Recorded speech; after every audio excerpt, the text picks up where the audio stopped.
Many of us, like myself, speak two languages, some even more. The struggle with this is navigating your feelings to a different vocabulary. For example, in Spanish, there are two ways of saying I love you: te quiero and te amo. As difficult as expressing ourselves can be, there's one universal language that we all speak, and that's music. My name is Christian Claros, and I'd like to take a moment to speak to you about a genre that completely changed my life. That is the bolero. I was a sophomore at VCU at the time, going through difficult moments, mainly the end of a relationship, as many young relationships do. Though, how do you explain that to a young 19-year-old?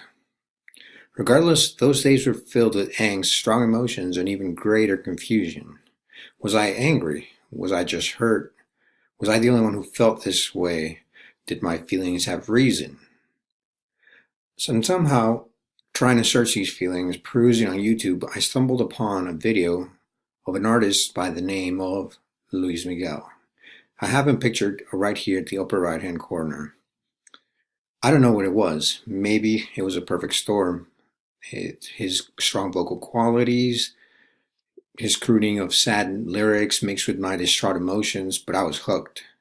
And at that moment, it was though as his voice resonated the emotions that I had struggled to put into words.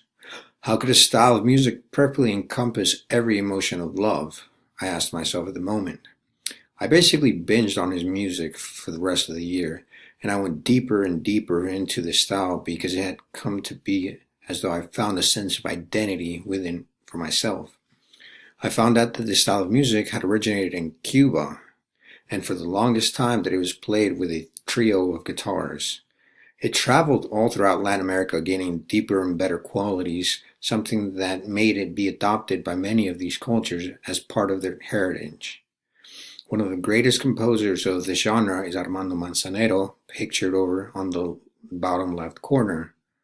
He's one of the greatest men that to ever have graced this genre, and it's strange because he had very humble beginnings in Mexico. Much of his songs were actually sung by Luis Miguel, and even now to this day, he still touches so many hearts. But enough of me trying to speak to you about this style of music. Let me show you a snippet of this.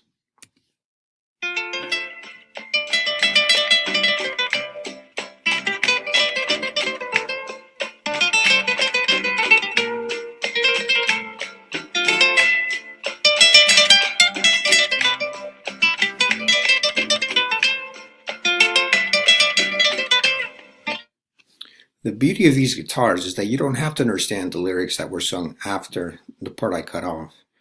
Those guitars, let alone just speak to your soul. It transcends our understanding and goes right to the heart.